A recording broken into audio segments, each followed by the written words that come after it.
All right, I am back for set 3. At the end of the last video, I called it set C. I apologize, C3, they're both the third or something.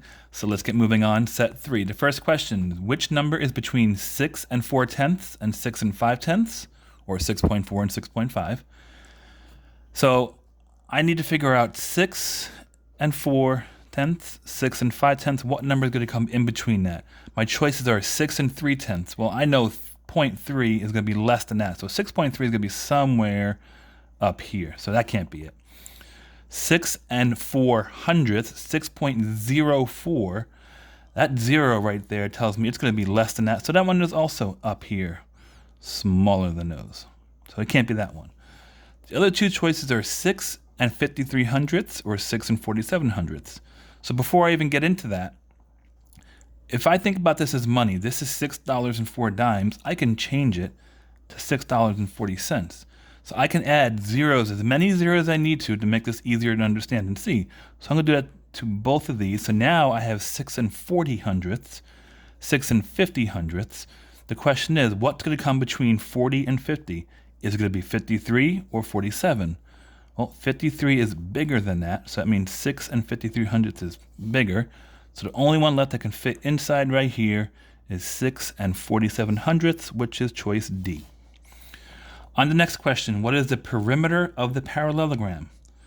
Do not get tricked. This is not the same as the last one. The last one was asking for the area, which is the space inside. This one is asking for the perimeter, which is the distance around. And for a parallelogram, opposite sides are equal. So if this bottom side right here is 6 and 43/100, that means the top side is also 6 and 43/100. The left angle here is 7 and 8/100. And then it means this opposite side is also 7 and 8/100, which means the 6 and 3/10 we're not going to use. So the distance around that shape, we're going to add these all together. 8 plus 8 is 16, plus 3 and 3, that's 6 more. So 16 plus 6 is 22. 4 plus 4 is 8, plus 2 more is 10. And then we got 7 is 14, plus 6 is 20, 26, 27. And as my students better know, and they should know, when it's addition, we just bring the decimals straight down. So 27 and 200 feet. Notice there's no little 2 at the end of this because this is not a two-dimensional shape this time, because we're not looking at the length and the width. We're just counting that distance around it. So it is option or choice C. And our problem-solving question, Mrs. Glenn bought a 2-liter bottle of juice. So 2 liters. I would have preferred Pepsi, but that's just me. Her 2 sons each drank 3,500 liters of juice. How much juice was left? So your first inclination might be to subtract the 0.35. But remember, there's 2 kids. Each one drank that amount. So the first thing we need to do is son number 1, son number 2. How much did they drink all together? We add these up. 5 plus 5 is 10. 3 plus 3 plus 1 is 7. Don't forget our decimal. Now, we need to take that entire 2-liter bottle and subtract it. Do not do this.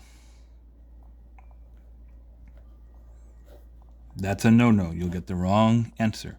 We need to have 2 liters with a decimal. Remember, you can add a decimal at the end of a whole number. It doesn't change the value of it. I'm going to kind of put that off to the side. So now I can add 2 with 2 decimal with 2 zeros, because in my other problem I have 2 places after the decimal. Subtract that out. 0 minus 0, that's easy. 0 minus 7, can't do. Don't put 7 there. Don't flip it around. Borrow from the 2, becomes 1. That 0 becomes a 10. 10 minus 7 is 3. 1 minus 0 is 1. So we get an answer of 1.30. Now we don't need that extra 0 at the end, so when we look at our choices, it is option D, 1 3/10 liters. All right, I'll see you guys in set D.